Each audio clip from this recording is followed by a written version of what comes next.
All right, welcome to today's Explainer. We are going to be unpacking a moment that didn't just change sports. It honestly introduced this massive Copernican shift in how we understand geometry and space in real time. This isn't just your standard story about guys kicking a ball around. It's a story about pure intellect, manipulating space, and fundamentally rewiring how a collective organism actually operates. So let's just dive right into it. To really wrap our heads around this, I want you to picture this incredibly famous, grainy black and white photo from the 1974 World Cup. In it, you've got this Brazilian midfield maestro, right? He's the symbol of the reigning champion's grace. He receives the ball right in the center circle. He looks up, totally expecting to see those traditional, rigid, predictable lines of a normal defense. But instead, what does he see? A flowing tide of orange. The entire Dutch team is just moving simultaneously. The space around him, the space he was fully expecting to exploit, just completely vanishes.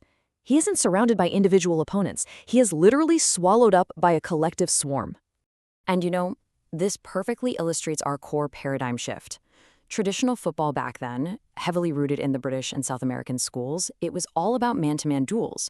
The pitch was just a series of individual battles. It was all about dominating your opponent physically, right? Being outrun. But the Dutch, they introduced something terrifyingly new: spatial manipulation. When that Brazilian player lost the ball in this absolute blur of geometric precision, his face in that photo is frozen in pure intellectual bewilderment. He wasn't beaten by speed. He was beaten by space. He wasn't being outrun. He was being outthought. So you're probably wondering, where did this intellectual revolution actually come from? Well, no revolution really has a single parent, but this one comes incredibly close. It was forged right in Amsterdam by two men who formed what's probably one of the most productive and honestly combustible partnerships in history. Together, they completely rewired the sport. Let's meet them. We've got the architect and the apostle. First up is Rinus Michels, the architect. He was actually a former teacher of deaf children, which is where he cultivated this incredible patience and intense methodological rigor. When he took over Ajax back in 1965, he imposed crazy physical conditioning and just drilled his players relentlessly in spatial awareness and pitch geometry. He built the system. And then you have Johan Cruyff, the apostle. Picture this scrawny teenager who smoked heavily, but who possessed an absolute footballing supercomputer for a mind. Cruyff saw the game in patterns. He saw possibilities. He was the on-field conductor, literally always pointing and repositioning his teammates during the game. So Michels drew the blueprints, and Cruyff taught the rest of the world how to read them. Together, they created what they called total football, or total football. But let's clear up a major misconception right now. This was not just players running around chaotically, swapping positions like a schoolyard game. Not at all. It was a deeply disciplined, highly intellectually rigorous system. It required this profound shared knowledge drilled into them from a very young age. The whole shebang was entirely built on manipulating the geometry of the football pitch. To actually pull this off, they basically relied on three foundational pillars. First, the manipulation of space. Second, the collective press. And third, positional interchangeability. Let's really break down that all-important first step, which is space. So the primary objective wasn't even to dominate the opponent, it was to dominate the geometry itself. Think of the team like a giant lung. When they have the ball, they expand. They stretch the pitch incredibly wide, right out to the touchlines, making the playing area as massive as possible to open up all these passing lanes. But the second they lose possession, the team instantly contracts. They collapse into this super compact block around the ball, squeezing the space and making the pitch absolutely tiny for the opponent. Expand, contract, expand, contract. It was both physically and mentally just exhausting for anyone trying to play against them. And because they compressed the space so effectively, they could unleash that next phase, a highly coordinated collective press.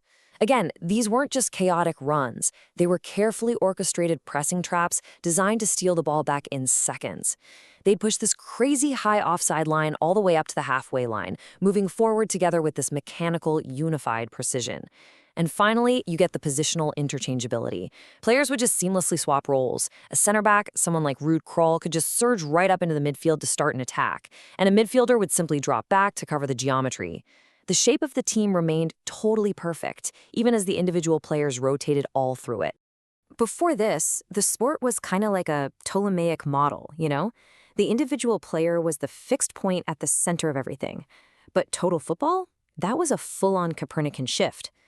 As the saying goes, the system became the center, and the players were the celestial bodies moving in fluid, predetermined orbits. It was this incredibly powerful philosophical statement. It proved that the collective mind of the team is just infinitely more powerful than the sum of its individual parts. But obviously, you don't just birth a complex system like this overnight. It takes years of testing. Ajax, their club back in Amsterdam, that was the laboratory where all this geometric theory was tested and perfected. It was this brotherhood of youth academy graduates honing these concepts year after year, and once that formula was totally dialed in, the 1974 World Cup in West Germany became its grand global unveiling. You can actually track the rapid ascent of this geometry. In 1965, Rinus Michels arrives at a struggling Ajax team and just gets to work on the transformation.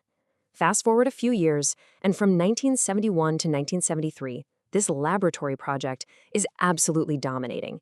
They become the first team since the 1950s to win 3 consecutive European Cups, just completely dismantling traditional defensive systems along the way.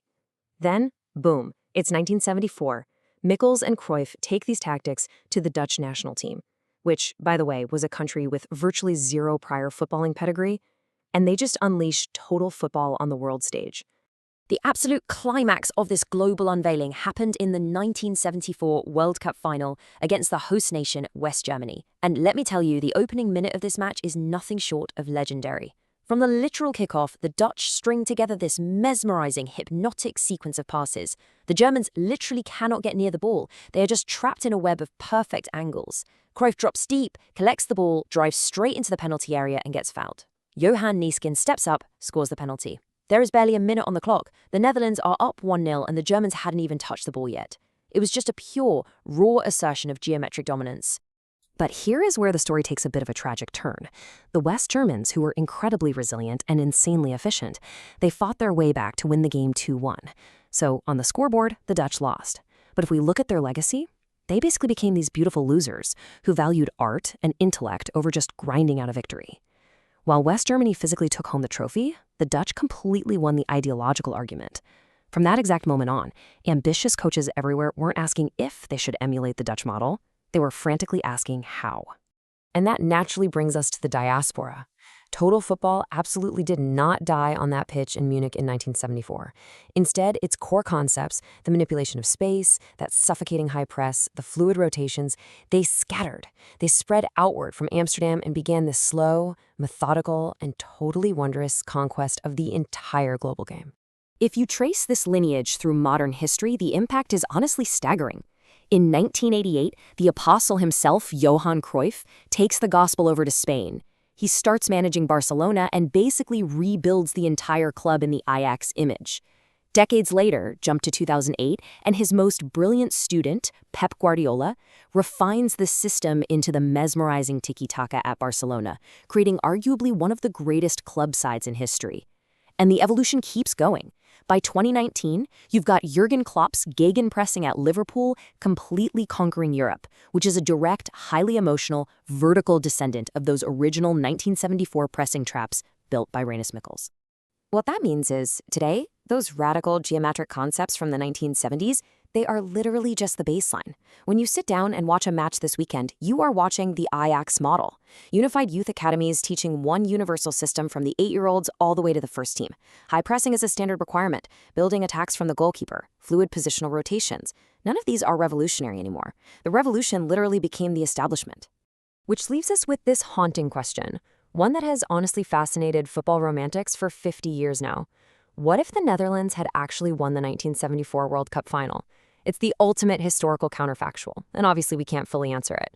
If they had won, the narrative would be pretty simple, right? The good guys won. But by losing, their legacy morphed into something so much more complex and immortal. They became the tragic artists of the game. Trophies tarnish, but ideas for sure do not. Every single time you watch a modern defender just smoothly rotate up into the midfield, you are literally watching the ghost of total football at work. They didn't win the cup back in 1974, but they absolutely won the future.